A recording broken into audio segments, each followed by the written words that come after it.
Пазітыўны прагноз для айчыннай эканомікі. Спроба самагубства ў цэнтры Менску і гібель пенсіянеркі ў Клімавічах. Рэванш Сабаленкі і пераможцы Оскару. Пра гэта і не толькі распавядзём у кароткім выданні навінаў панядзелка 16 сакавіка на Белсаце. Пачынаем.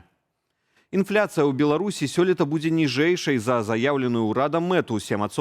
Такі прагноз у чарговым штотыднёвым аглядзе зрабілі аналітыкі Еўразійскага банку развіцця.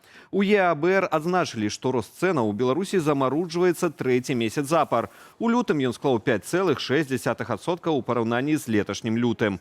Галоўным фактарам аналітыкі назвалі запавольванне інфляцыі ў сектары паслугаў, што звязана з пераносам планаванага павышэння тарыфаў на жыллёва-камунальныя паслугі са студзеня на сакавік. Харчовая інфляцыя ў лютым праз паскоранае падаражэнне сезоннай садавіны і гародніны засталася на ўзроўні блізкім да студзеня – 8,7% у параўнанні з лютым 2025.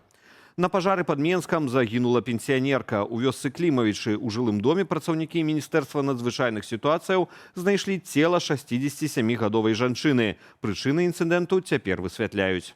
Паведамленне пра пажар у жылым доме ў службу 112 паступіла напярэдадні ад суседзяў. Яны заўважылі дым і адразу выклікалі ратаўнікоў.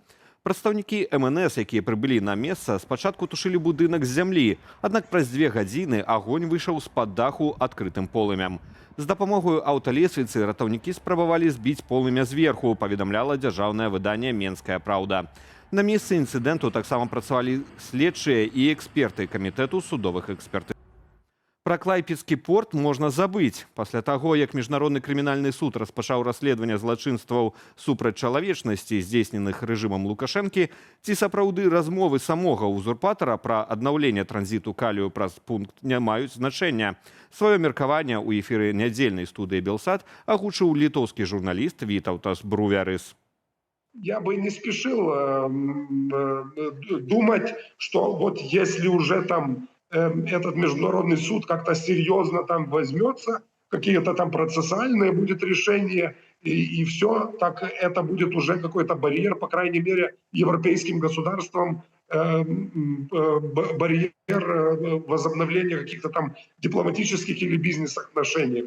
Нет, не думаю. Тут главное будет зависеть от глобальной геополитической ситуации, от ситуации в самом белорусском режиме и, конечно, не в последнюю очередь от действий и от политики Соединенных Штатов. У ноч на 16 сакавіка ў Лос-Анджелесе прайшла 98-я цырымонія ўзнагароджання пераможцаў прэміі амерыканскай кінаакадэміі «Оскар». Трыумфатарам стаўся фільм рэжысёра Пола Томаса Андерсона «Бітва за бітваю», які сабраў 6 статуэтак, у тым ліку ў намінацыі «Найлепшы фільм». Сам Андерсон атрымаў «Оскар» як найлепшы рэжысёр і аўтар найлепшага адаптаванага сцэнара. Таксама «Бітва за бітваю» перамагла ў намінацыях «Найлепшы кастынг» і «Найлепшы монтаж», а актор Шон Пен стаўся найлепшым акторам другога плану. Прэмію за найлепшую мужчынскую ролю у канкурэнцыі з Тымаці Шаламэ і Леонардо Ді Капрыо атрымаў Майкл Бі Джордан за ролі братоў-блізняцаў у фільме «Грэшнікі». Грэшнікі агулам зрабіліся другімі паводле колькасці статуэтак, забраўшы таксама статуэткі за арыгінальны сцэнар, музыку і аператарскую працу. Найлепшай актрысаю прызналі Джейсі Баклі за ролю ў «Гамнеце». Найлепшым дакументальны фільм «Спадар ніхто супраць Пуціна» пра прапаганду і расчалавечванне ў расійскіх школах. Найлепшы анімацыйны фільм «Кей-поп паляўнічыя супраць дэманаў». Беларуская тэнісістка Арына Сабаленка здабыла перамогу на прэстыжным турніры серыі WTA 1000 у амерыканскім Індыян Уэлсе. У фінале яна аказалася мацнейшую за прадстаўніцу Казахстану Алену Рубакіну. Сабаленка прайграла першы сэт 3-6, другі выйграла з тым жа лікам. Лёс тытулу вызначаўся ў тайбрэйку трэцяга сэту, у якім беларуска перамагла з вынікам 7-6. Такім чынам Сабаленка ўзяла ў Рыбакінай рэванш за паразу ў фінале Australian Open у канцы студзеня. Турнір у Індыян Уэлсе ўважаецца адным з найпрэстыжнейшых у туры за выняткам 4 турніраў серыі вялікага шлема. Перамога ў ім прынясе Сабаленцы 1000 заліковых балаў і яшчэ болей замацуе на першым радку агульнага рэйтынгу. У Беларусі 4 дні запар рэгістравалася тэмпературныя рэкорды. Аднак у цёплага па-сапраўднаму вясновага надвор'я ёсць і адваротны бок. Праз працяглыя сухія дні ў нашай краіне захоўваецца пажаранебяспечная абстаноўка, паведаміў тэлеграм-канал «Метеовайб». Напярэдадні ў пінскім раёне каля вёскі Малыя Дзікавічы адбылося ўзгаранне сухой расліннасці. Паводле папярэдніх звестак мясцовага гайрайаддзелу ў надзвычайных сітуацыях агонь распаўсюдзіўся па полю, што стварыла пагрозу пашырэння плошчы пажару. А ў Кобрыне ад вяснога палу пацярпела ўзбярэжная. Паводле мясцовага жыхара, які выклаў відэа ў тыктоку, працу ратаўнікам абцяжарвала ветранае надвор'е. У МНС нагадваюць, што выпальваць сухую расліннасць забаронена заканадаўствам. Парушальнікам пагражае адміністратыўная адказнасць, а ў выпадках асабліва буйной шкоды – крымінальная. Рыбалка пад пільным кантролем. З 16 сакавіка і да 8 чэрвеня у Беларусі праводзіцца спецыяльная кампанія «Нераст». У гэты перыяд адмыслоўцы будуць асабліва пільнаваць выканання прыродаахоўнага заканадаўства, паведамілі ў Дзяржаўнай інспекцыі аховы жывёльнага і расліннага свету. Акрамя таго, будуць спыняць спробы незаконнага набывання і захоўвання забароненых прыладаў для рыбацтва.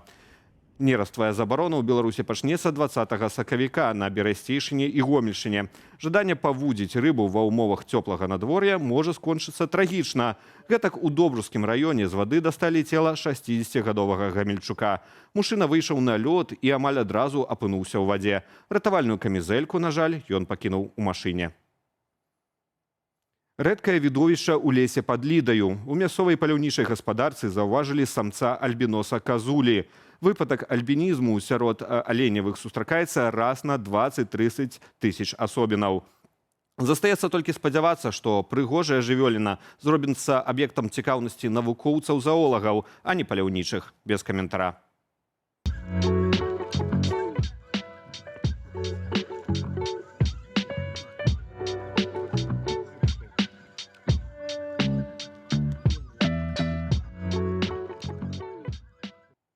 Больш навінаў чакайце ад маіх калегаў у вечаровых эфірах аб'ектыву і студыі Белсата о 20-й гадзіне па Менску. Заклікаю ставіць лайкі і пакідаць каментары пад гэтым выданнем у Ютубе. Яны дапамагаюць нам пашыраць праўдзівую інфармацыю. Аднак дбайце пра ўласную лічбавую бяспеку. Беражыце сябе і заставайцеся з Белсатам.